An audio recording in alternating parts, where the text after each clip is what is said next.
I planned to be doing a video there in my in the comfort home in North Sydney, but tonight, because of like some little issues with the plane, basically what we're doing is I am right here in Halifax, Nova Scotia, which was really great because I got to visit my kids for like the first time to see them actual in person for like in a year and a half. Hey, there, and welcome, man.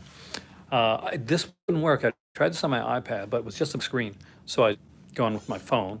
I'm not quite sure how long this is going to be because my phone's not completely charged, but we'll talk. The last time I did a video, I did a short one into when I was at my mom's and my mom's BF actually had insomnia, so he came downstairs. Hey there, Dave. I'm having English breakfast tea. This is my hotel room. And so this year for Christmas, I decided like to forego the film, and I went for like a lot of books, omnibuses and stuff like that. The Peter Cushing Dark Truth, it's really good, Alan. You're gonna really enjoy that. So I have been getting a lot of omnibuses and graphics and stuff like that. So I recently got the Tales from the Crypt, the EC Archives Volume 1. And over there in my suitcase, I also have the Vault of Horror Volume 1, which is really good. Actually, they include the letters pages and and some of the print ads as well. So that's super cool. So let's see. A bit has gone on since I've gone. I've been gone off of YouTube now, pretty much for about hey there, Matt, for about a week, and it's been different. We've had news about the Halloween kills thing, which I started to talk about last time. I didn't get much into, and we had information about like some other films that are coming out. More stuff. I think more stuff from. I think Kino has announced some stuff as well. Now, don't forget Kino's having the Night Gallery set coming out this October. So definitely one to pick up if you haven't picked it up yet. It's going to be on Blu-ray for the very first time. So that should be pretty baller. Is baller an old thing to say? I'm old anyway, so I can say it, right? Okay. Who's going to see Halloween Kills in the theater and who's going to watch it on Peacock, like the streaming service? I'm kind of curious, like which way you're going to go about your day with it. Hey there, Dave. Django set. Sunrise. I'm actually close. I'm not close to a sunrise. Sunrise is in Dartmouth, so it's probably like a bit of a ways away. But I have overspent. So to kind of let you guys know how I overspend a little bit, I'll show you something. So I'm carrying on me on the way back a suitcase, which has a carry-on, and I have this here bag, this here book bag thing as well, knapsack, I guess you call it. And in this knapsack, by the way, are not one, not two, not three, not four, but five books. In my suitcase carry-on that I'm carrying, there is another 6 omnibuses. So like, let that sink in for a minute. So I've got 5 of those heavy books that are on my back. There's another 6 that I'm carrying in my suitcase, which I pretty much wrecked, I think. And I got the Preacher and like Vault of Horror and the Tales from the Crypt in the one that I'm checking. But I might switch some things out a bit. I might take one of the omnibuses out and put it into my check-on suitcase because it's heavy. Well, most of them, Matt, I can't, like, they're most of them, except for 2, are Christmas gifts. So I can't look at them till Christmas. So I can't read Absolute Carnage until Christmas, unfortunately. For those who don't know, I picked up Absolute Carnage, and it was an event I really wanted. If you're a horror fan and you wanted like a horror, kind of a horror-oriented, like, comic to dive into, aside from like some like Deceased or Marvel Zombies, then Absolute Carnage is probably your best bet when it comes to that. And it's got Donny Cates writing it, so that's always a plus. I do apologize for the shakiness, but my hand is kind of shaky, and I'm doing this with my iPhone. But we got tea, we got conversation, and we got me back on YouTube for the first time in a while. So you're gonna see it in the theater, but you're a bit space. I'm I saw the last Halloween, Halloween 2018, in the theater, but actually, but I don't know. I may see it on Peacock this time, and just go to the theater again when they eventually re-release it down the road. Because at the end of the day, I'm gonna buy the movie in 4K. I'll probably buy the soundtrack as well. So whether I see it in theater or I see it or I buy the film, I'm gonna be heavily supporting the film either way. So they're getting my money. I'm not quite sure. Does it cost on Peacock? I think it's like $4.99 or something like that. Though I know there's like a free version of Peacock, but I don't know if the film Halloween Kills comes on the free version of Peacock.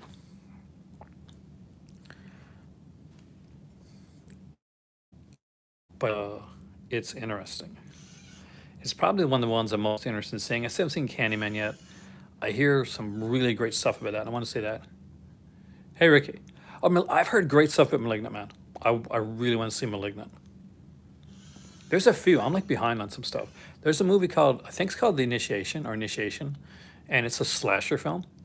It came out a couple years ago, but I haven't seen it. And I just literally saw like a review, like a trailer for it online, like just before I went on vacation. So I'm hoping to see that when I get back, if I can find it. I'm not sure if it's on. I do have Shutter. Well, I do have sort of a Shutter. I got like AMC Plus, which gives you some of Shutter. Yeah, William, they are going to stream Halloween Kills on Peacock. Some people wondered that if that the reason that Halloween Kills was going to be streamed was because of like mixed reviews. No, reviewers, we don't have that power. Actually, 9/10 out of 10, this was something they had planned a long time ago, but they wanted to see how it was going to go over. But I think more than anything else, if you want to like pinpoint why Halloween Kills is going to stream on Peacock, there's one thing, and one thing that can give you pretty much the answer to that. Texas Chainsaw Massacre, the new one, is coming to Netflix. It's a Netflix exclusive actually, and it's being made by and for Netflix. So I think that this is Peacock's answer to that, to have their own exclusivity, like a kind of mini exclusivity Halloween, like so they got their franchise that's exclusive. Right now we're in the middle of a new era, like of streaming wars. So basically, don't think of it as like the VHS beta wars type thing. Think of it almost as the cable wars, as the network wars, like ABC and NBC and CBS, and like Fox came along, was a new kid on the block. That's what we're getting right now, is that everyone is going for their stuff. Like, like one channel said, well, we got Murder, She Wrote. Another channel's like, oh, well, we're gonna get Monday Night Football. And everybody's is grabbing to get their exclusive stuff that they can put on their streaming service that'll make you want to go watch their stuff over the other person's stuff. So it's like cable. It's like the cable wars all over again, except on a new plateau. So that's what we're getting. So we're going to see a lot more of this. I would not at all be surprised if once the Friday the 13th stuff got like put out. Other way, I do try to invite. Hey, for Algeria, welcome, dude. Welcome to the channel. Pretty good, Mark. I'm getting back off vacation, which is really good. I miss my mom and I miss my kids, who I just saw. But I got to spend a week with my mom. I got to see my kids because of a flight like delay. So that turned out to be really good. But yeah, it's been going pretty good. But yeah, I think with this right now, guys, that your theater return is going to be for Dune. That might be my better half's like one that she dives in on, because Dune, that's her jam. I mean, she even loves the old Dune, but she grew up like she reading the books. She's read the whole Dune, the whole series of Dune books. She loves loves the TV movies. Hey there, Chris. Welcome, man. Oh, hello, Chris. These are fantastic. Pick them up. They're only like 24 bucks each in Canada. So 19.99 there in the United States of America. Oh, really? Um, I really want to see Shang-Chi, right? I used to pronounce it Shang-Chi. Hey there, Kerry, welcome. I read the comics when I was growing up. It's one of my favorite characters. I'm a big Fu Manchu fan. I know that's it's not exactly correct or whatever, but I do. I do like the Fu Manchu films. They're cheesy and fun, and like some are better than others. Jess Franco ones are kind of lower on the edge of that scale. But initially, it wasn't the Mandarin that was like Shang-Chi's dad. It was the Fu Manchu. So much indicator said. We've watched some. We have watched all of it. We still got a few left to watch. I have not yet. I have heard great things about it. And the people that didn't like it were people that usually don't like my stuff anyway. Funny story. Really a quick funny story. So there was this guy, and anyway, he said something, and I on Facebook, and I replied to it, and I didn't think I was being rude, but apparently he got really upset with me, and like super upset. Like he actually searched me out on social media, searched my found out that I had a YouTube channel, and started fiercely like making comments on all of my YouTube negative comments on all my YouTube videos. So I was living rent free in some guy's house for a while. Head for a while. Hey there, Eddie. Welcome. So that was unique. It's a bit sad, but it is what it is.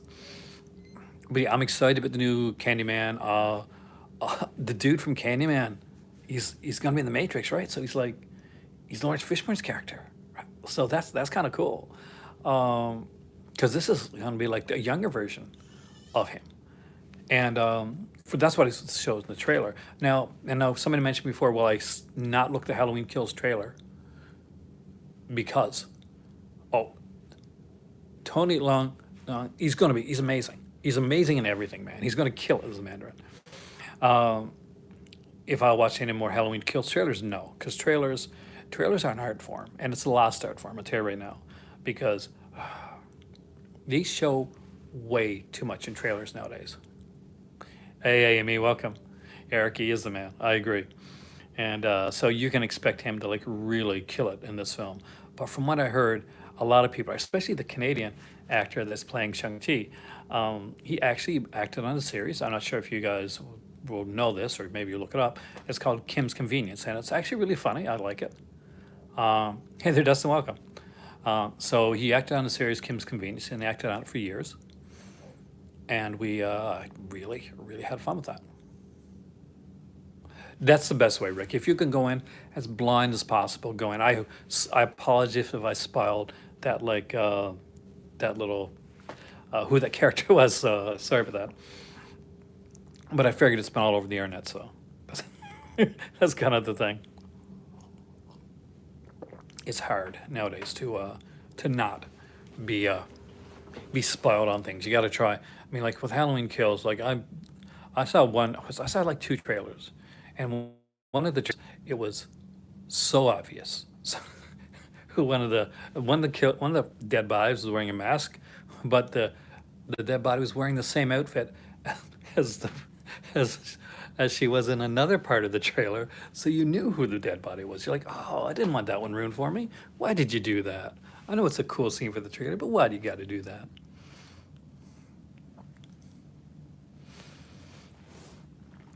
Oh, I'm super stoked by that film.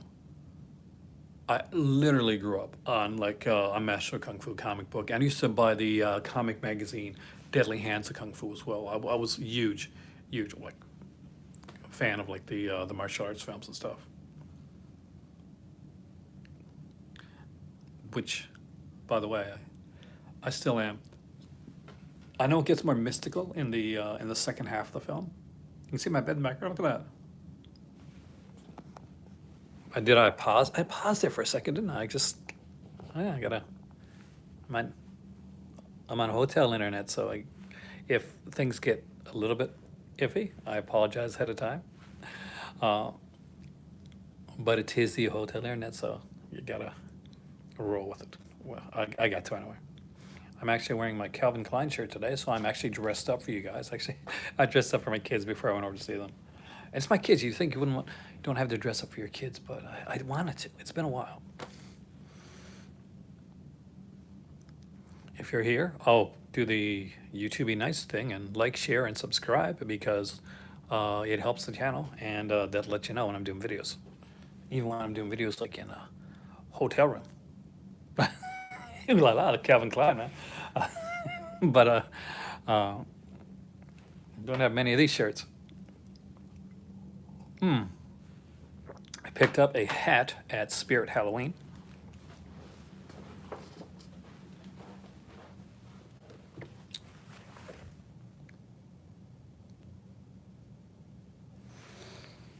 Which is done by BioWorld, which makes a lot of my masks that I have, like my geeky masks that I have.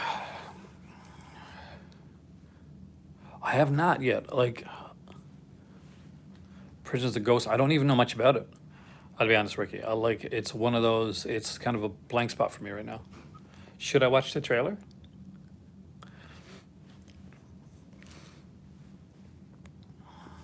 But, yeah, so for me, just to give you an idea, it's like, this is the smallest one, by the way. Carrying these has been good. Yep, Chris McMyers. Are insane. I'm actually might put that over into my other bag so it won't be so heavy. Because, yeah.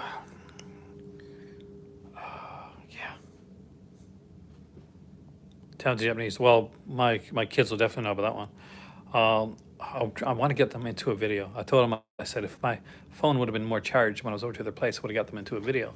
And they're like, that's okay, Dad. But I do eventually want to get them, even if it's not on camera, like into a podcast type video.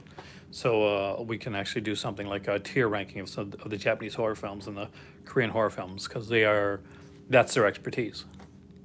Hey, HJ, welcome, man. I am in Halifax right now. So that's kind of cool.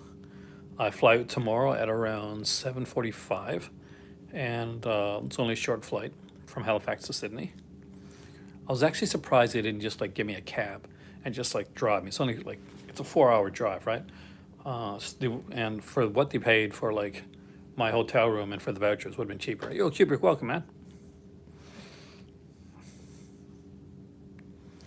So I guess it's played out now, but did anybody like spirits get dampened at all for like from the reviews, for the Halloween Kills reviews? Or did you get kind of hyped more? Because I got hyped more. Hey, Mr. Awesome, I like the name. Oh, Nicolas Cage and Bill Moseley. Okay, yeah, I'm there for that. I want to see that.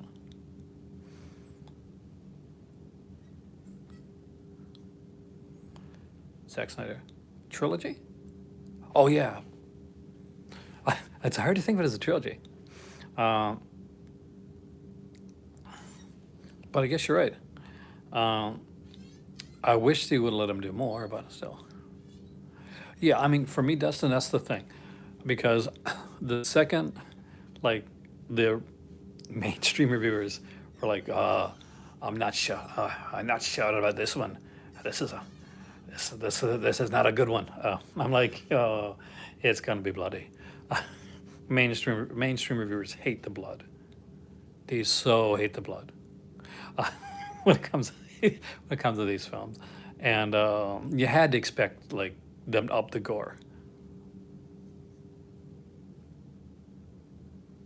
Trevor's like, oh, cool, fake Mandarin, that'd be cool.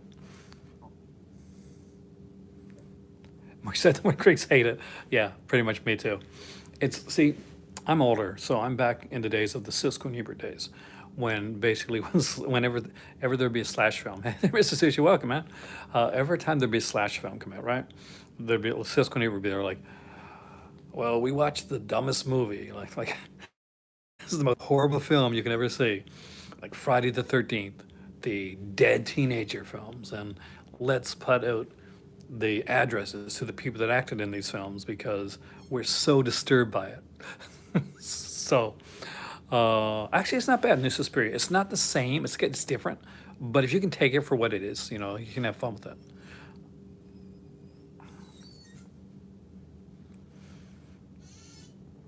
But I love Cisco and Ebert. Very rarely agree with them on a lot of stuff, and it comes down to this, uh, like when it comes to reviews, and you find this now more so than you would before. Like you would have the mainstream, like mainstream critic reviews, and they'd review everything. And just think about that for a second. Just say you're there and got a a piece of paper, right? And you're looking at every film, and it doesn't matter. It could be like kung fu, it could be horror. I'm in a hotel room. It could be like it could be merchant ivory, and you're reviewing those on the same scale. So you give them into the in the same grade. Now, Flash Gordon was definitely not well received at the time. Unfortunately, I liked it though. Now it's a cult classic. That's what happens to a lot of these films. And you really can't get like a solid, like legit review um, on when it comes to that. You can't. That's why genre reviewing is so important. That's why the Joe Bob Briggses of the world, the Phantom of the movies guys, that's why those guys were so important. Because what they would do is they review films based on the genre. And I don't agree with Joe Bob Briggs all the time. Uh, I'm going to wait on it, the Kolchak. I want it really bad, SJ, but I'm going to wait on it. I want to see if the price goes down. Because it's not like it's going to be limited edition. It's a Kino, right? So, and I don't need it day one. So when you're doing a review, like you got to go based on the genre. You can't, I can't review like Captain America comic book and say the same thing that I would do for Volta Horror. It's, you go with the genre. The Thing was horrible reviews, horrible. I mean, like, and now it's a classic. Yeah, I did. I've read well, not just Dune. I've read all the Dune books. So the first movie is going to give you about half of the first book, I think. So if it goes the way that it's going to go, I heard that they're going to change the focus of the lead in the second film to Zendaya's character, which, if you've read the books, it makes sense. A lot of sense, actually. And smart, because what happens with the character in the first one. Yeah, that's the thing. Like it'll get cheaper on the sale. Kino always does that. Even like Amazon, will lower the price on it. They always lower the price on Kino stuff. Oh yeah, the thing, Mr. Sushi. Unfortunately, back when that came out, it bombed. It bombed big time. You'll be surprised if you go back and look at a lot of the movies that got like horrible critic ratings back in the day.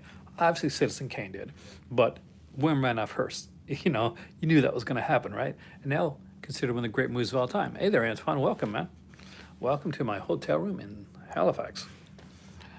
I was supposed to be home tonight making this video on my computer, but I'm on my phone. Exactly. At the end of the day, if you like it, doesn't matter if the critic liked it, if your mom liked it. If you enjoy it, you enjoy it. If you don't enjoy it, it's okay not to like something. It's okay to like something. It's subjective. There's no right answer. And that's one thing that I do try to get across on my channel. I'm definitely not the definitive when it comes to, okay, this movie's good, this movie's bad. No, I'm just my opinion. I'm one guy giving my opinion, same as everybody else.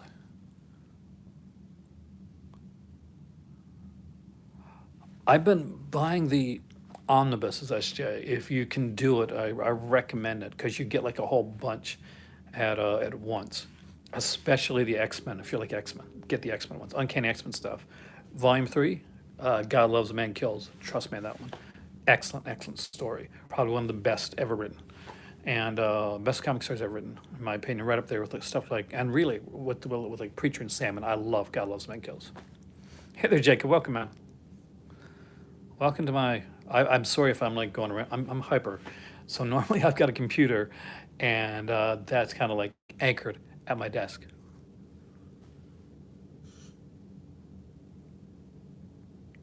Yeah, exactly. It was a hot ticket on VHS. Aren't those video nasties documentaries? I was right, man. Was I? Those are so good. I go back and I watch those documentaries all the freaking time. That one and the Ozploitation documentary. And since I got the upgrade Blu-ray from Umbrella, I've been like diving into that so much. Most of my recent pickups, Mr. Sushi, and I guess for the rest of the year are comic related. So I got the Tales from the Crypt EC archives. I got the Vault of Horror EC archives. I got to get Shock Suspense. Someone came out actually last week too. Uh, really well done stuff. 11 omnibuses. None of those are for Christmas though. And I got all of the. They're all messed up a bit now. The Preacher. Shiva Baby is excellent. I love Shiva Baby. And isn't she cute, man? Isn't she like super cute? Only things I picked up recently were these 2 seasons of Smallville I needed. I needed seasons 9 and 10 to complete my collection. And I like Smallville because it's complete. There are 6 books in the Preacher series, Matt, and the books don't only include the 66 comic books that were for Preacher, but also includes the Killer Saints 4-issue miniseries and all the spin-offs along the way. Matt, check it out. The girl that stars in it, she's a comedian anyway, but she's really engaging, and I'm not gonna lie, she's kind of super hot. I'm surprised Arrow hasn't put it. I expect it's a matter of time. Like Ken, I say they'll put them out eventually, but they'll probably put them out altogether. Take on the new Superman animated series. If it's like Batman from the '80s or Batman from the '90s, because there's a big difference.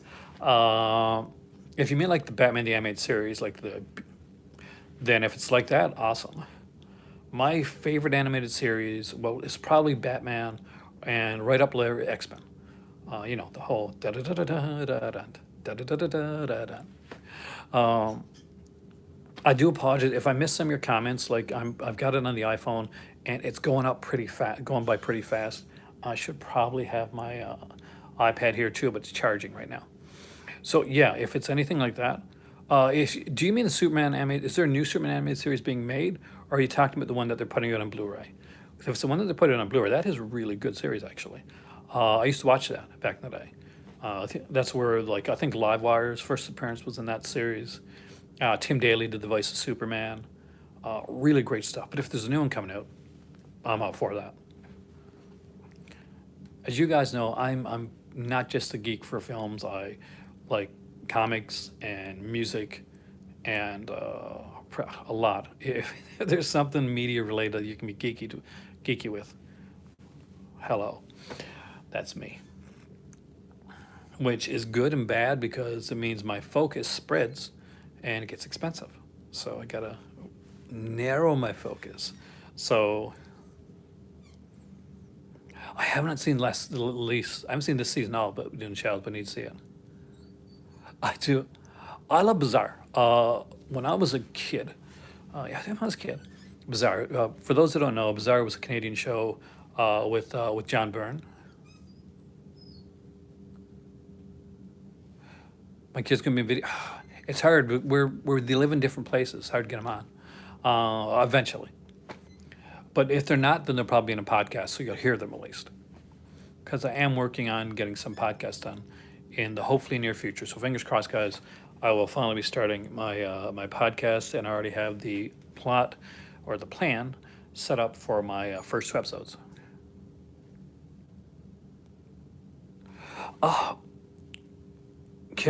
Let me contact them. I would have contacted them before, but I'll text them when I get home because I don't have access to my Patreon account while I'm here. unfortunately. I haven't had access to much stuff. That's why I haven't made any real videos. That and like I was at my mom's. The mom, it's like a smaller apartment, right? Like it's like a two-story, but it's kind of like, you know, they could hear me talking and stuff, obviously. So I wanted to be respectful, and I didn't want to make many videos. I made like a tiny one on Halloween Kills. Um, that was around 10 minutes long, I think. So I already beaten that by three times the time. Now once I get back, I have already set up, by the way, the uh, the tier list videos. So the tiers have been made. I made them before I went on vacation. So there is one going to be, I think, on Tuesday. We're going to do one on Tuesday, and unless things change, and probably one on Friday for the Patreon. The Batman animated series from 2004, way better than I thought it was going to be. I'm not going to lie to you. I was not sold first on some of the animation designs. My mom watches me on YouTube all the time, actually, Kubrick. Actually, my grandmother was passed now, unfortunately.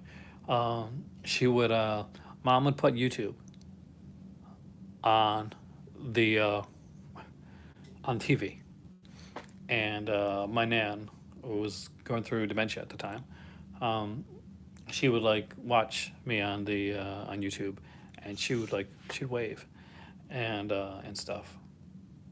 So that was kind of cool. Sorry, guys, got emotional for a minute, but I miss her. I actually got to sit down, and one of the neat things, and it's over there somewhere. I won't get it tonight. Is that I found this CD. My mom found it. There's a CD done by Moore University in St. John's, and on the CD, they basically had people like singing like folk songs, basically. No music. We just the people singing with their voices down in down the coast where I lived, and on there in 1971, the year that I was born, um, my my my grandparents are on it, so they're singing on it. So I got uh, my late pop and my nan singing on a CD, and there's actually a picture of them. It's hard. I mean, Ricky. I mean, like my heart goes out to you. It's not an easy thing to go through, and it scares me because uh, the one thing obviously that I would be petrified of for me personally is losing, ability, like not remembering stuff. Uh, because let's look at my channel, my memory, my that my recollection. It's a big part of who I am.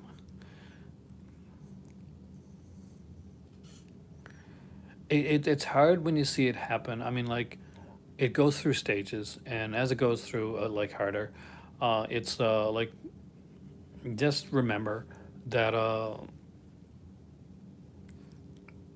their although like their memory kind of regresses to from maybe a lot of times to younger.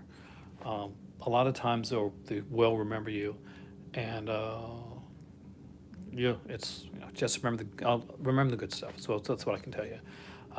As someone that was raised by my grandparents that and was lucky enough to have like two fantastic parents on the outside, my mom and my dad, who I got to know later in life are great people too. It happens like especially closer. I won't say near the end, but like later on, it gets aggressive. And my grandmother was like that actually. She would always be packing because she'd always be thinking that she was when we brought her home. We'd always be thinking she wasn't. She'd always be thinking she wasn't home, and so she'd always be packing to go. So that's one of the things. So there's little things, but trust me, it's rough. But down the road, um, there's some of those little things that are hard right now that you're gonna sit back and you're gonna smile, and you're gonna be like, you know what? We still had that time. There was still some funny little kind of like cute things that you get. But oh yeah, I was raised by my grandparents, and I was lucky enough. I had my aunts around me when I was young. Spoiled little brat I was, and I enjoyed it. I love like I'm a family person. I've always been a family person. Hey, they're Northern Lights. We're actually in the same city. You know that, right? I'm in Halifax right now, and I know how you feel, man. I can't. I got to visit my mom actually this week, so that was. I felt very blessed to be able to do that.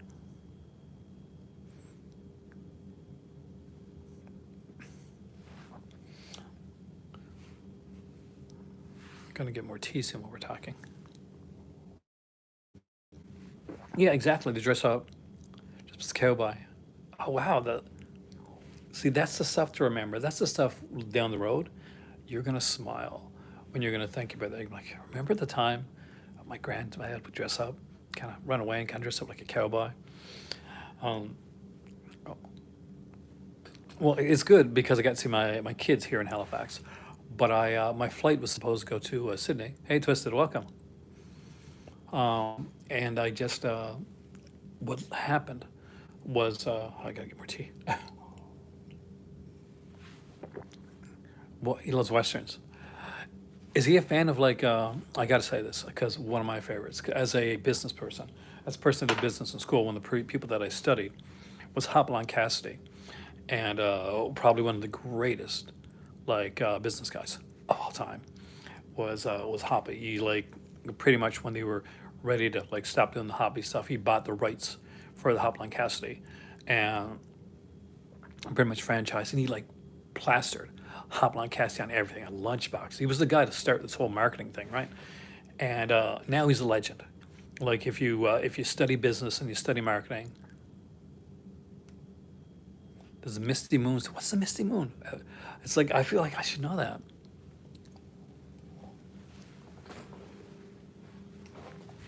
Is that a Hoppy thing? So I got a Keurig here. On one English breakfast. The Misty Moon is gone. Is that here in Coolest Bar in Halifax? So for those who don't know, I only came to Nova Scotia about 5 years ago, so I don't really know a lot about the area. What do you think, guys? Do I go for what's this? Oh, this is decaf. I don't think I can do decaf right now. Original house blend Keurig. There's a green tea, and what is this? Is it coffee time, guys? I think it is.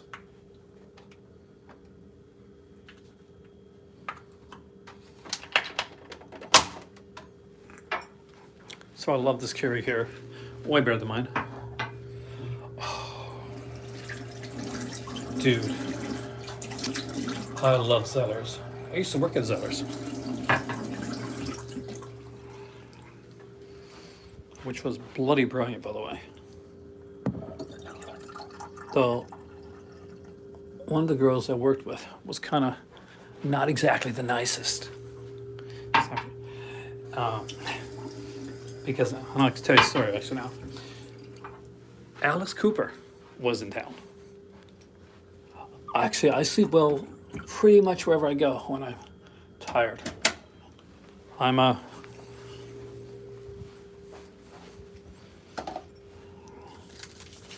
Always put your sugar in first so it gets.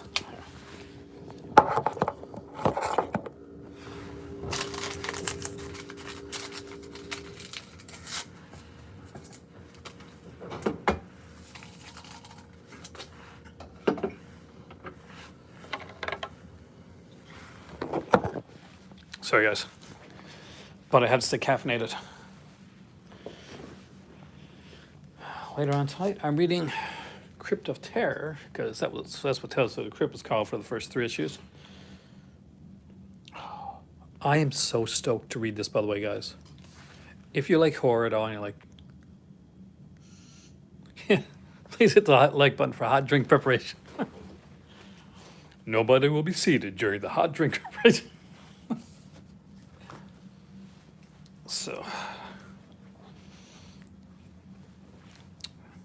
Hey, mid-level, welcome. I am in Halifax. I got where there's a little bit of mechanical issue with the plane, so I got stuck here overnight. But they gave me a hotel, gave me like food vouchers. My kids live in Halifax, so I got to see my kids for the first time in a year and a half. So that was fantastic. Want to hear a cool comic story, even for people that don't like comics? I'll tell you this.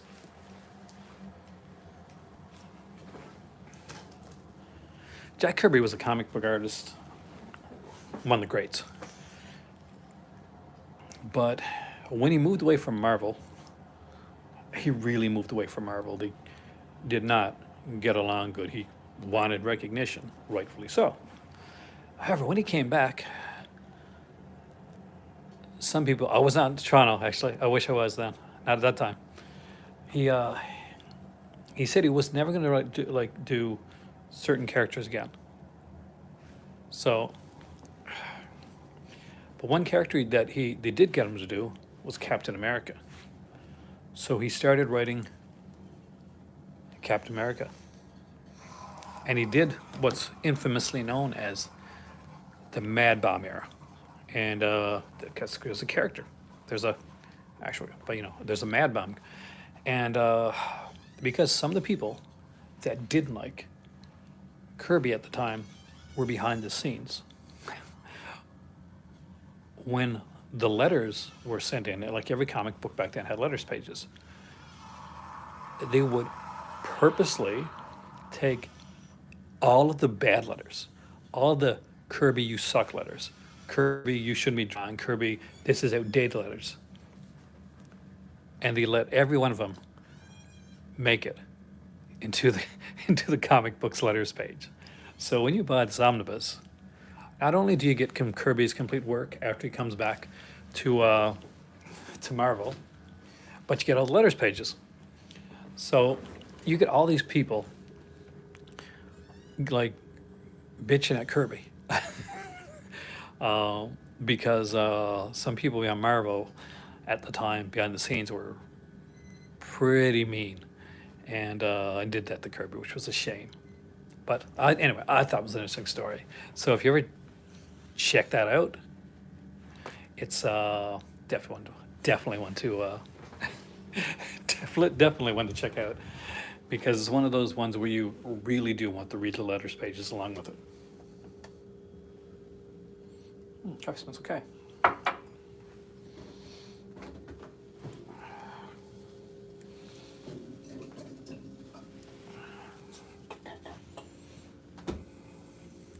Hey, Pop Retro, welcome, man.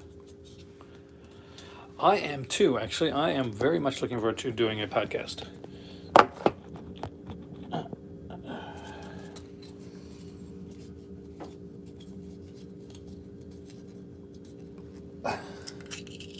Got a bet? I would have been not the best company. After all the traveling I've done. But the next time I am here in Halifax, Northern Lights,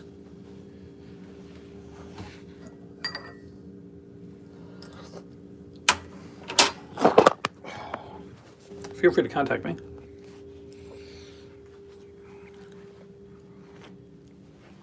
Because I'm very easy to get along with. And hopefully, eventually, Cursed, Cry Wolf, Dark Water. What should you watch?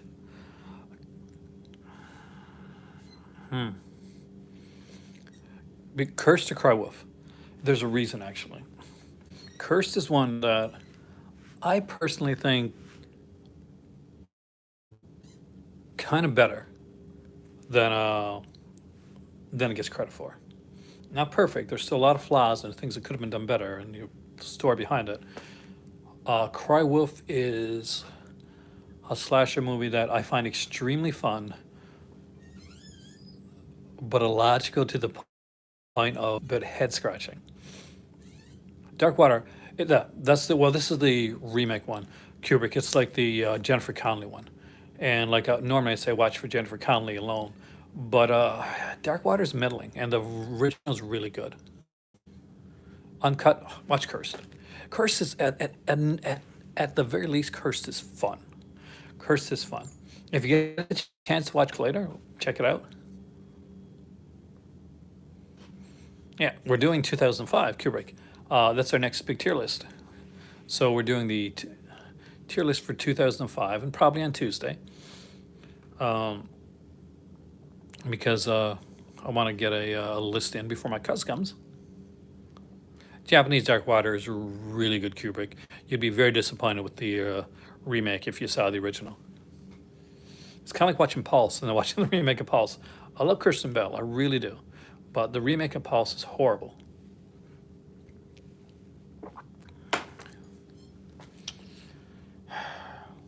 It's middling coffee, but it's Keurig coffee. What do you expect, right? It's not exactly. I'm not going and getting a latte. It's you know it's hotel coffee, and it's hotel coffee Keurig. So I'm iffy. Japanese Pulse is the one to see. Like don't look at. See you can watch. Oh, Backlot Murders. My God, man, I haven't seen that in years. What's her name? The last girl to be on like Three's Company. I'm sorry, man. I'm hyper. God, this caffeine. I can lie in the bed. Would that help out? Here, let's do that.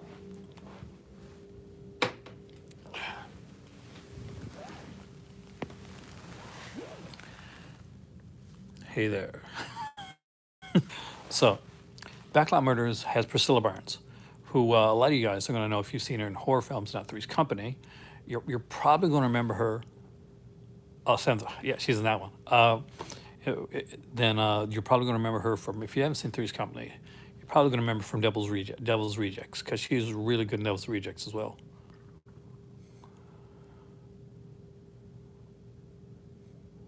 It's not jail. I'll check it out. I'm actually really looking forward to seeing it. I feel so comfy now.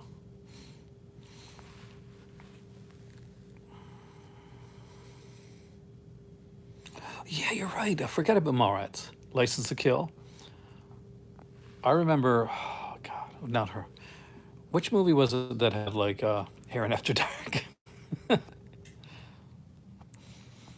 That had like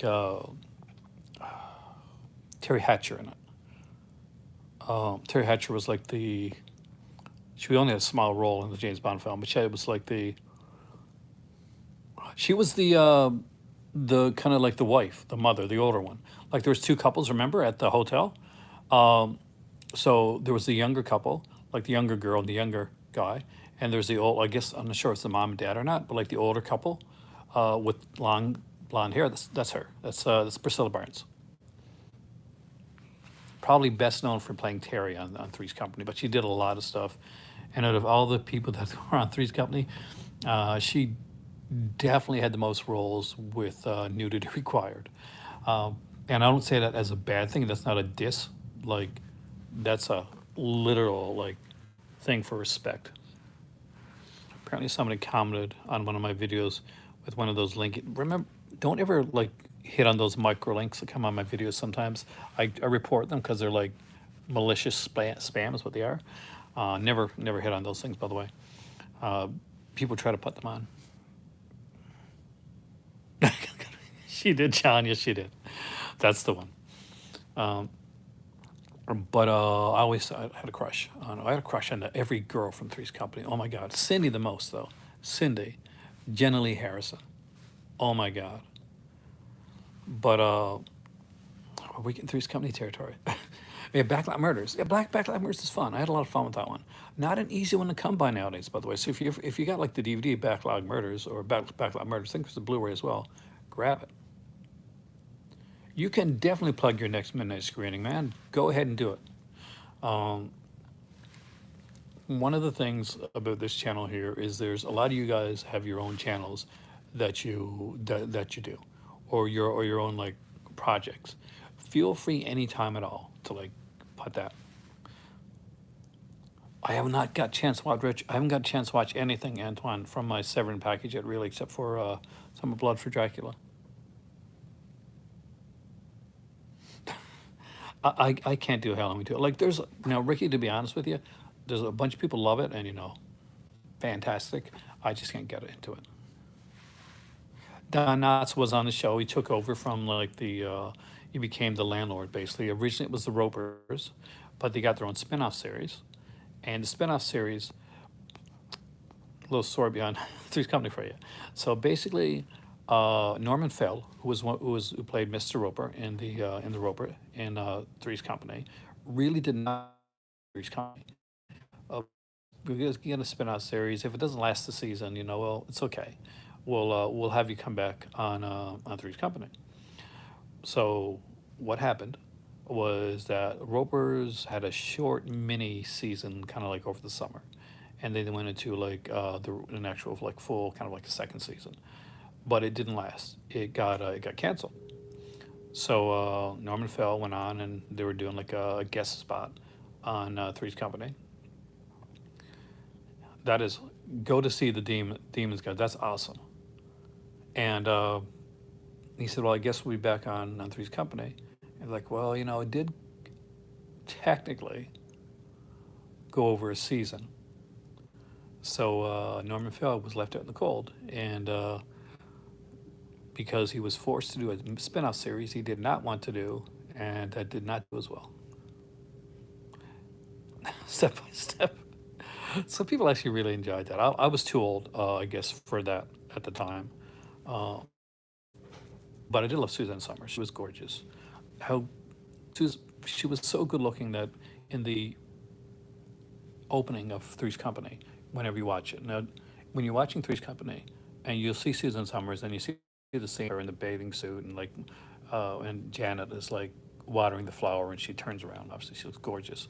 But there's an earlier scene in the opening of Three's Company where Jack is riding along on bike, and this beautiful brunette that we don't see her face, but we see her from behind, uh, goes by, and he falls off his bike because he couldn't find a girl attractive and shapely enough, I guess, to play the brunette. That's actually Suzanne Summers in a brunette wig, playing that opening scene role as well. So just keep an eye out next time you watch Three's Company, because that's Suzanne Summers too, with a brunette wig on. Lots of weird trivia tonight. I'm sorry about that, guys. I am a fountain of useless knowledge. You prefer Janet? Janet, I love Janet. But there's something about Cindy. There's like that down home country girl innocence, I guess. Suzanne Summers is way underrated as an actress, by the way. Though I think she did one called She's the Sheriff, and I would stick away from that. My latest video channel pickups. At least go on and check it out, guys. If you guys have been nice enough to actually check out my longer videos, I truly appreciate that. Oh, low power. So AME is going to be doing some. Can you hear me okay? I want to check something. I had to plug in my phone. Are you hearing a weird sound on my video right now? Let me know.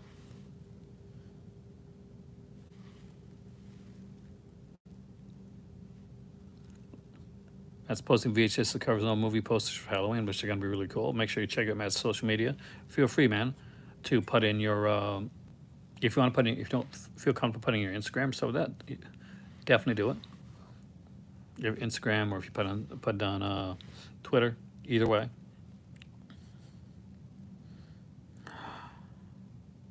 Imprint, I would love to get imprint stuff. I get some stuff normally from Umbrella. Now, this month there's been like some COVID issues, so I won't be getting the Umbrella stuff as regular. So I got to bother him. Yeah, unfortunately, my phone was dying down. So with the only way I could keep the video going was to plug it in, and I do know that sometimes it causes a bit of a sound issue, which hopefully won't be too bad. Big man. Here's the man walking down the street, hip and hop. Yeah, I watch Big Meter. I remember the opening song, man. Big Meat Eater, by the way, if you haven't seen it, guys, is an insane horror comedy musical. How many of the six Alien films were good? Uh, the first two, to be honest with you. I'm not big on the third one.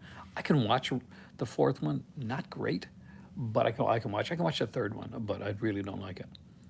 Oh, Dungeon, check it out. It's insane. There's a guy in it that looks like pretty much exactly like Abdullah the Butcher. Um,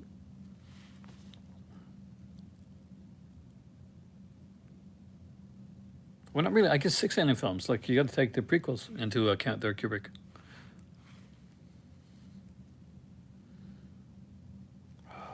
I would love to go to TIFF. Apologize for my bags on my eyes, but I've been really sleepy lately.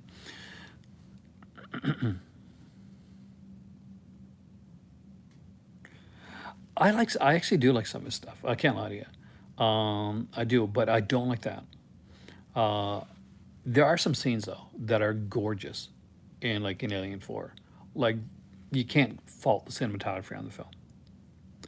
Alien versus Predator. I like the first one. No, I like the second one actually better than the first one. Like everybody else loves the first one like better, but I like the second one. It seemed more horror adjacent, I guess, like kind of in the swamps type of thing. But I actually did. I enjoyed the second one more. I have fun with both of them.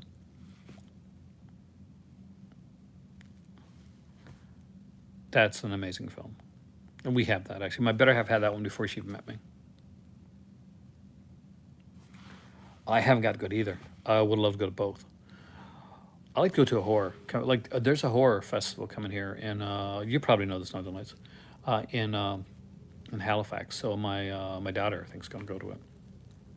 My daughter recently took a course about working on set.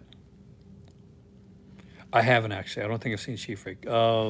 Jose, Master Chaos. That's more his jam. But I personally haven't seen the film myself. Like I can't. Never. I don't think I've ever seen it. And I don't have the one coming because I'm not buying any of the partner labels because I just can't afford them right now. So I'm just going to be. I'll be reviewing the stuff that regularly comes in for Vinegar Syndrome. I'm not buying a lot of new releases outside of that. I don't know actually. Maybe.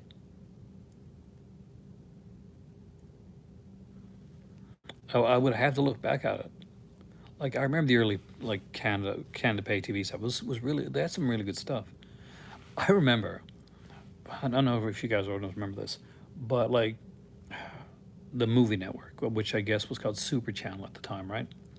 Had this big event movie coming out. It was a mystery, and it was called what was it called? I think it was called Murder in Space. Like Wilfred Brennan was in it and stuff, and I think it had two or three different endings, and you had can you guess can you guess the murder of Murder in Space? I think it was literally called Murder in Space. That was actually the name of it. But there was such great marketing for it. Yes, I've seen Wolf Cop. I haven't seen the second one yet, which is a shame. Kubrick, you want to get a good laugh? The guys from a show called Trailer Park Boys, which is hilarious, by the way, um, did a promo for Wolf Cop. So look that up because it's really funny. Does anybody here actually watch Trailer Park Boys or watched it in the past? Because that's I'm living in Halifax, and it's obviously a big deal here. Degrassi Junior High. I love Degrassi.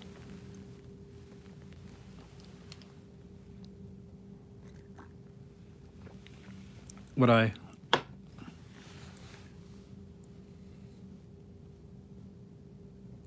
what Wolf Cop.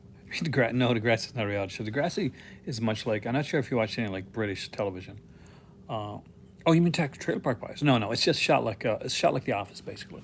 In that it's fun. It was so popular over in the United States when they made a film here in Canada for the Trailer Park Boys. Right? I used to get like a lot of messages on, and it wasn't Facebook back. There's no Facebook back then. I'd get people that email me, and they'd say, "Can you get me the movie, Trailer Park Boys?" No, it's a comedy, much like The Office is a comedy, in that it's set to like it's filming like reality, but it's not. The very first episode, Exploitation versus Oz. Oh, it's hard, man. They're both amazing. But I'm Canadian, so I got to go Exploitation. The Exploitation's incredible. The first episode of Trailer Park Boys was a Christmas special, and the concept behind it is Ricky, who is like one of the stars of the show, and pretty much the focus, like for a lot of the early seasons. He's getting out of jail because jail's awesome, and he gets to. And this is his first time getting out of jail on Christmas. So he loves getting in jail at Christmas because there's good drugs on Christmas, in jail at Christmas time, and he doesn't worry about getting presents or anything like that. But too many people are in the jail, so he, the Sam Squatch episode, and he gets out. So he's got a girlfriend and she's got a kid for him, and he wants to get back with her, but she's like, Ricky, if the only way you're going to be able to go back with me is if you can get this list of Christmas presents. So he says, easy, that's perfect. So he goes back to his dad, and he's like, it's easy. Lucy said, all I got to do are get this list of presents. And he's like, how are you going to do that, Ricky? You just got to jail. You don't have any money. He said, well, Jesus will give them. He's like, what?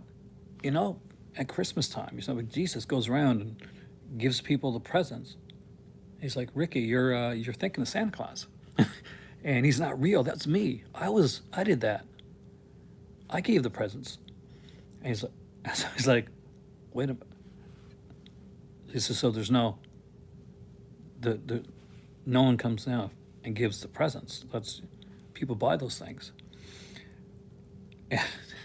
And so literally he has to go out and find a way to get the presents, which means robbing and selling weed outside of the church before Christmas Mass. So there you go. Or hash, weed or hash, one of them. Anyway, it's a really good show. And yes, I did see Clown Murders. I saw Clown Murders when it initially came out on CBC television. It's the best episode of Trailer Park Boys. Check it out, guys.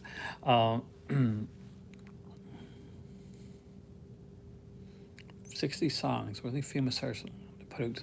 I don't know. But it's really good. Definitely check. Cubic, you'll like it, I think. And Elliot Page played like one of the young played his daughter, I think, back then on Trailer Park Boys. I think it was. So there's like some stars that were on it too. But yeah, I love Clown Murders. No, it's one to kind of like just go through. Kids in the Hall versus Monty Python.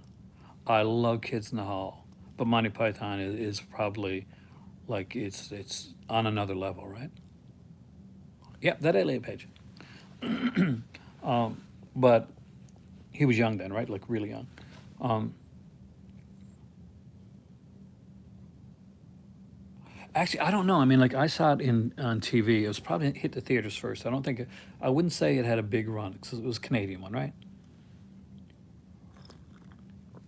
But for those who don't remember, Clown Murders, unfortunately, is not like a largely seen film because it's not around very much. I think its last thing was on VHS. He was Ricky's been in a few things. There's also a movie called Would You Rather, which actually was pretty good. I liked it. Muffet Babies. Never got DVD release. So I'm guessing, like, where do you find that? Like, on one of those other sites? But yeah, like, Monty Python, like, birthed them all. And I so you got to give the credit to Monty Python. And again, the Dead Parrot sketch. I love Gravity Falls. I'm a big Rick and Morty fan. I'm a big Gravity Falls fan. I think both are incredible. Obviously, they played off each other. They even had kind of a mini cut sort of crossover.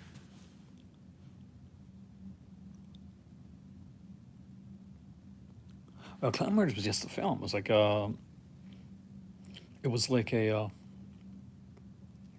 basically for those that haven't seen Clown Murders, it's a simple story. Some guys, uh, this guy's getting married and he's rich and he's a bit of an ass. So some of his quote unquote friends decide that they're gonna kidnap his wife, his new bride. It's a joke, and that goes really wrong. And little do they know, but watching them is a psychotic, very creepy looking clown. Best scene in Clown Murders, by the way, and I'm going to tell you right now. There's a sequence where they're walking into the barn, and the two of them are talking. They are connected. There's actually a sequence in Rick and Morty where they do the portal gun, and there's something that's thrown through Gravity Falls through this like sucked through a portal, and it comes out in Rick and Morty. But basically, so there's a sequence where these two guys are walking in this barn. It's really creepy, and it kind of just like the camera kind of like just swoops up to the rafters, and they're in the dark in the rafters. And you got to remember, I was a kid, so it was creepy for me as a kid. Is this guy in this clown outfit, Lawrence Dane? Oh, you know your stuff, Carrie. You really know your stuff. And you don't find out who the killer is until the very last second of the film. Like you can sort of figure it out, but you don't find out the killer is till the last second of the film.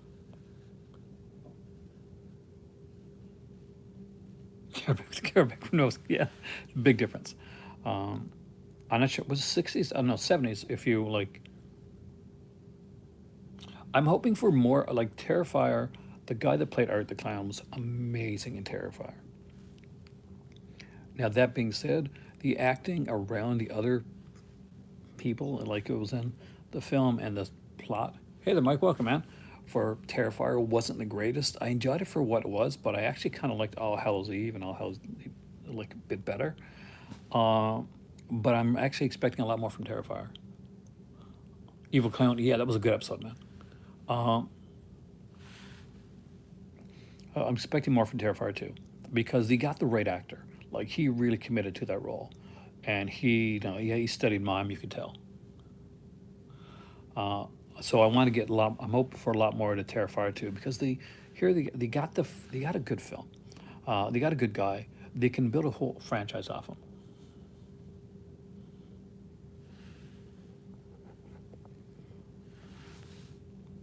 But you want to know like a cult like song that I used to love? A '70s song. I think it was '70s song. Might have been '60s. And we actually made a TV series and a movie off of it. And oh God, let me remember the name of it now. It was I'm gonna have looked that up, ain't I?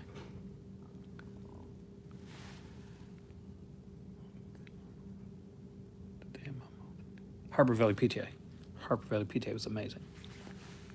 I used to listen to that on like we had record player, and like one of the records I had the Harbor Valley PTA song on there, and I would listen to it all the time. For a while, I knew the entire I knew all the words. Harper Valley PTA. I was a religious watcher of Wayne and Schuster. For those that don't know, it was Johnny Wayne and Frank Schuster, and they would end every episode with "You can see, I can tell by the clock on the wall that it's time to bid you one and all goodbye. Adieu, farewell, salam."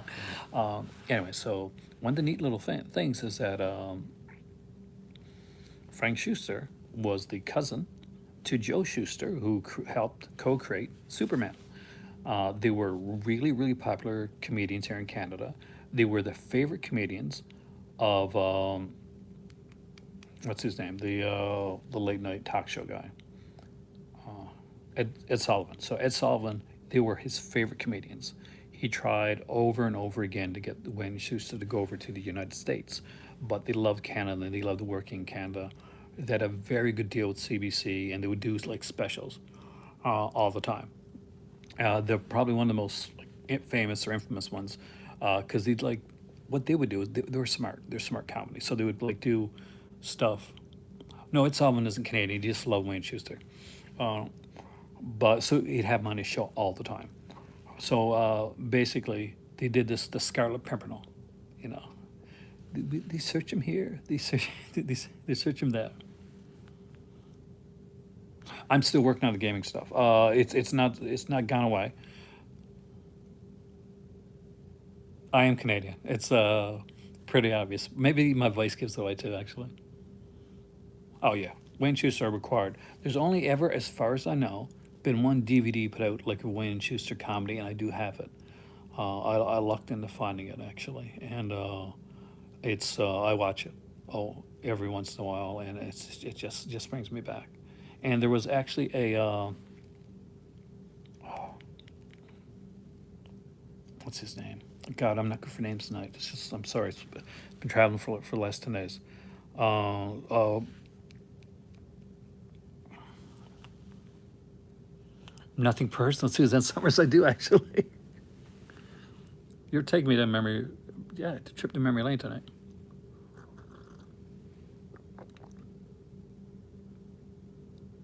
Or Michael, did he really? Actually, I didn't know that. What's a Citizen Kane of Canadian films? People are going to be different on that. Actually, they're going to tell you different things, and no one answer's right. To be bluntly honest with you, I uh, I I like the Newfoundland film The Rowdy Man, which is not going to work for a lot of people, but for Newfoundlanders, it definitely works. And it stars Gordon Pinson, who actually became a very famous um, like actor, and in some very high like Academy acclaimed films, and I also like Going Down the Road as well. Silent Partner is one of the creepiest Canadian films out there, uh, and but I don't know because My Bloody Valentine. I love My Bloody Valentine. Obviously, I live near that. I am a big fan of Brandon's. Actually, me and my better half, such a big fan of Brandon's. Just to let you know that I am not allowed to watch a Brandon Tenold video if my better half is not there. If guys, you haven't seen Brandon Tenold, by the way, he does really great stuff. He kind of got like started doing like stuff like gamma stuff, much like MST3K. But he's really good. Brandon Tunnel does some amazing stuff. So Fan by Flicks too, another Canadian, much like myself. Not like myself, but much like he does like comedic reviews as well. So if you like comedic reviews and you want like really good ones, Brandon Tunnel and Fan by Flicks. Shivers is an amazing Canadian film. Yeah, Silent Partner, that is the one. And Belly of the Dragon. There's so many amazing films that people don't even realize are actually Canadian.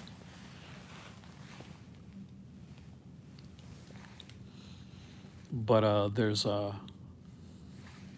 Black Christmas. It is. It's Canadian. Now the director, of course, Bob Clark, is not Canadian. There is a reason that you'll look back on your favorite horror films around the early to mid '80s to be Canadian of unknown origin. Yep, and it has Newfoundlander in it too. Actually, it has Shannon Tweed.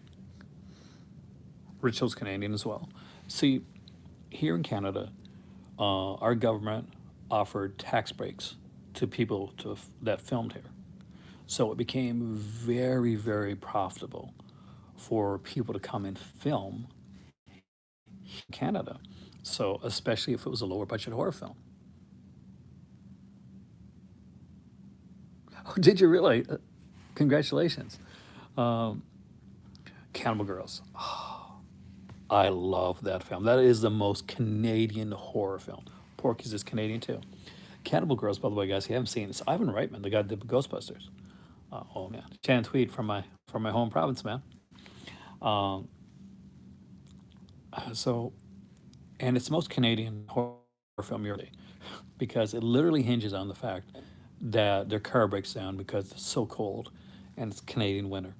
It's so good. And if you've never seen it, it's got Andre Martin and I think Eugene Levy. Is it Eugene Levy? I do apologize if I got the name wrong, but I know it's Andre Martin.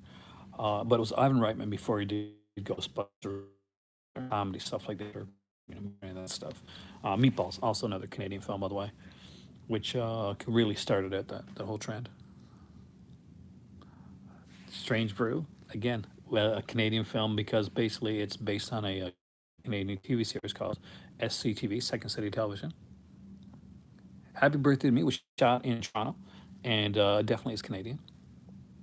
Did you know it? Perfect. I've been doubting myself today. Oh, by the way, if you there's one of the WC Field sets that came out that actually has a special on WC Fields on it, and it's hosted by Wayne and Schuster. So check that out too. New York Ninja. And actually, I don't know if I have. I talked about it a bit. I think when I just before I left. Um, it's okay. I mean, it's like an '80s like film, and it's been redubbed, so it's interesting. Funeral home, aka cries in a well. Um, so it could be a lot of fun as long as they don't kind of go for like the let's make this a cult film type thing, and just let it kind of have fun with it. Because well, there was another one came out like Commando Ninja or something like that. Crash 1996. Are we talking about the Crash with David Cronenberg? Because that was a good Crash. um, that's the thing, they do cut amazing trailers, and sometimes that's good, and sometimes that is so bad.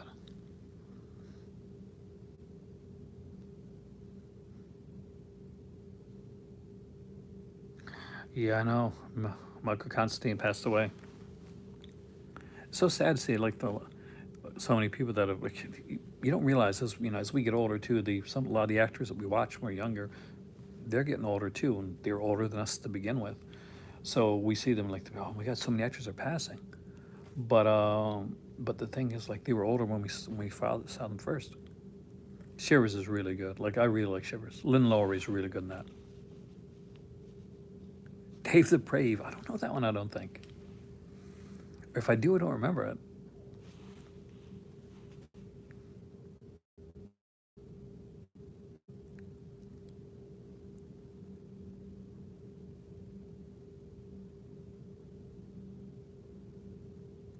Map to the Stars.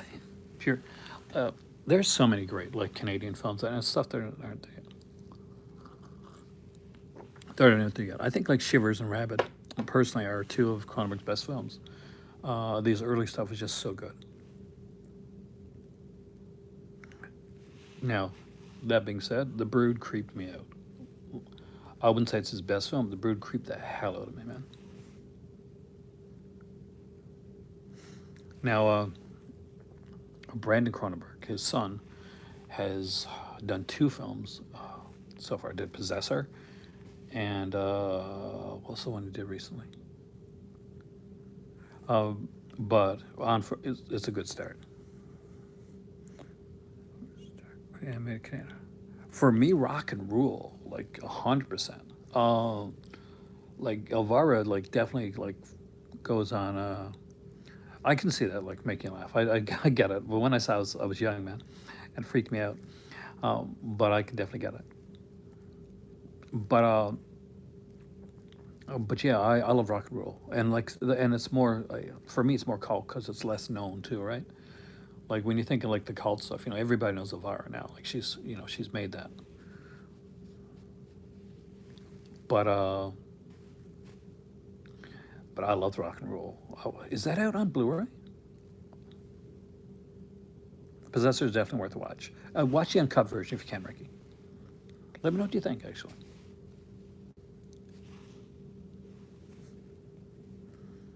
you can tell I haven't been on in a while, right? Hopefully, I'm not. I don't seem rusty to you guys because it's been a week. Oh, Elvira, as aka Cassandra Peterson, gorgeous. To this very day, she is utterly gorgeous. I have not, but I will check it out. I'll try and check it out. One of your friends directed it, and I'll definitely try and check it out, man.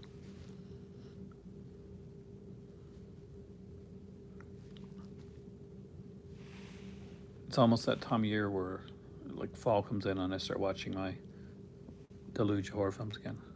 Holds Elvira. She's Cassandra. She's, oh my God, 60s? Well, however old she is, she looks Amazing. I will definitely check it out. Put it in the comment section down below after. And I'm curious. I gotta find out how old the virus.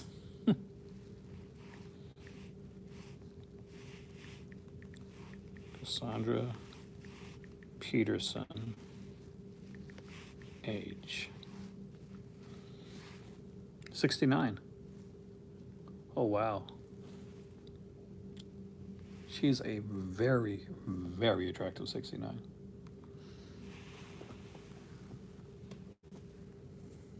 Hey there, Richard. Welcome, man.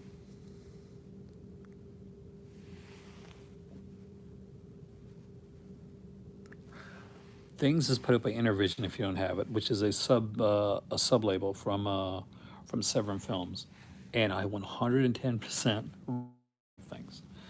It is insane. It is horrible, and you will have a blast. Because Things is one of those films where you're just watching it, and it's like this. No, somebody couldn't have seriously made this as a serious film, but somebody did. It is so bad, but it is so fun. It is so much fun. I had a blast watching things. Like my better half were cracking up almost through the entire film. Like there's certain scenes too. There's like the I'm gonna make some sandwiches scene, where sandwiches means 2 slices of bread, and that's it. And there's the let's put a porn star in the film, but use her as a newscaster scenes. Um, there's the putting the coat in the fridge for no reason scene.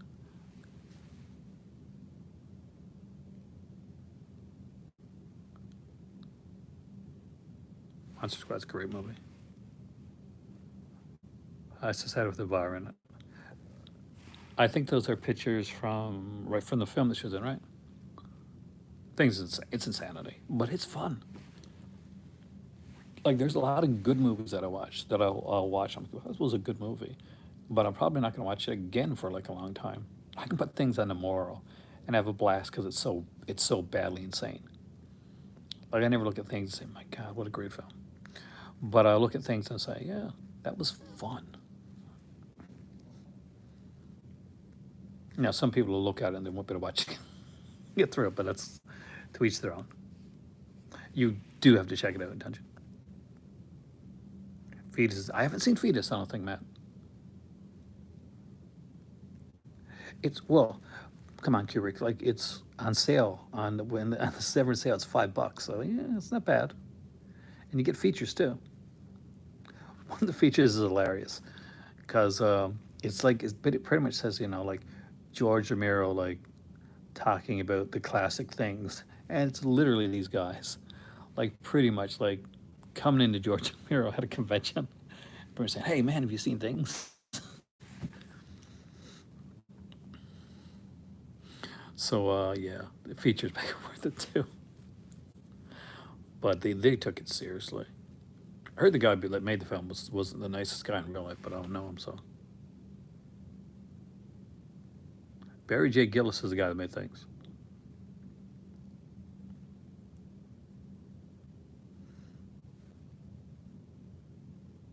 AEW is the best thing going when it comes to wrestling right now. Right up there with NJPW, New Japan Pro Wrestling.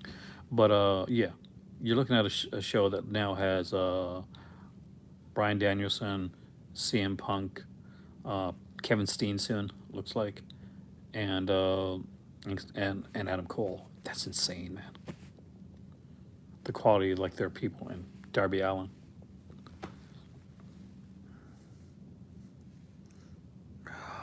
Rhonda Shear had a big crush on her too.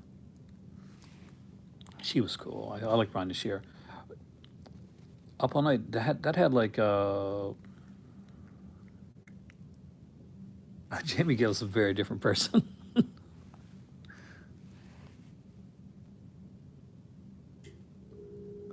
It was probably from Savage Streets more than likely.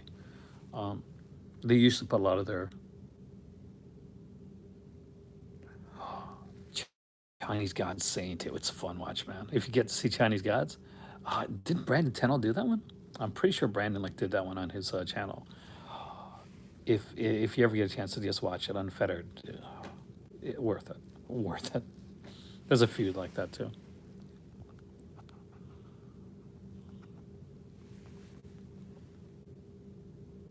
Did she really pose?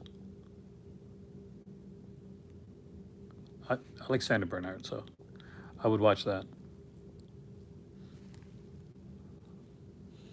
I remember it was like, yeah, he did a really good one for that. I did like, I remember watching, like, I was on Twitter, and people were like, was your first, like, movie female crush? And it was Megan Follows from, like, Anne Green Gables. I was a kid at the time. I like Game of Death for what it is. I've seen Boarding House, not in years, but yeah, I have seen it. Oh, God, I almost remember the cover more than I remember the film.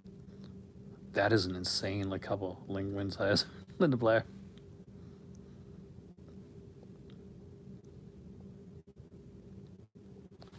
It's not from when she posed. Wow, I would like to see this picture. I had like everybody, like at that point, like one, Linda Blair's really freaking cute for one, and two, I like many boys had a crush on Linda Blair, especially after Savage Streets. That's obscene. Plus, she was like super hot in that, and of course, there was like those women in prison movies she did as well. You guys think you're at an all horror video store? That's actually kind of cool. Of Mayfair with kind of I actually have Beastmastered series. What's the difference between a reboot and a remake? A remake does try to tend most of the time to literally kind of like fairly make the same film, whereas a reboot will take like kernels of it, and and often like you things that you would consider remake like would be considered a reboot like if you're looking at them now. Um,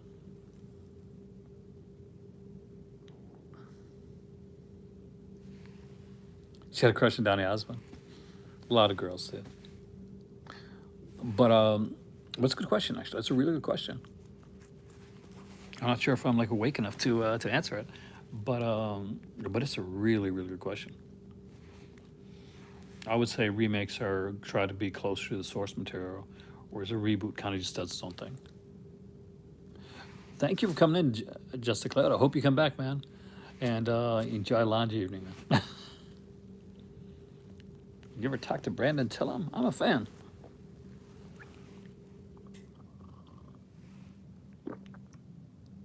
Yeah, the Blob and the Reblob, the new Blob, the '80s Blob is a good example of like almost like we don't.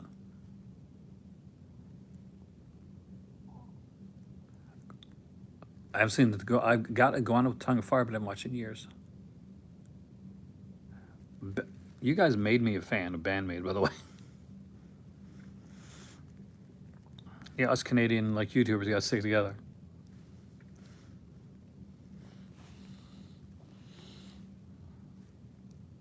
Actually, like listen to Bandmade. I got like a super chat here one day and said, "Here, listen to Bandmade," and I did. And I was like, "They're really good."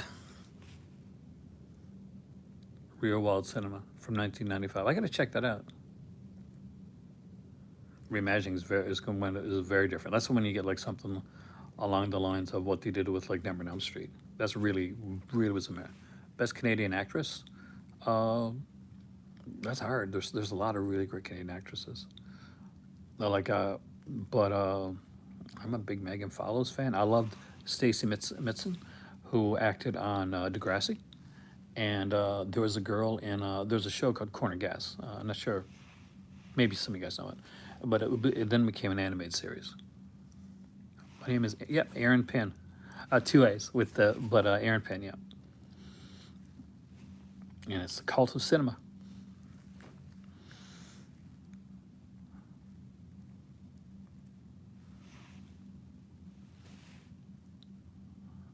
But with that being said, and with 90 minutes, which I think is actually the perfect length for a cool um, expedition horror, I gotta get some sleep before tomorrow.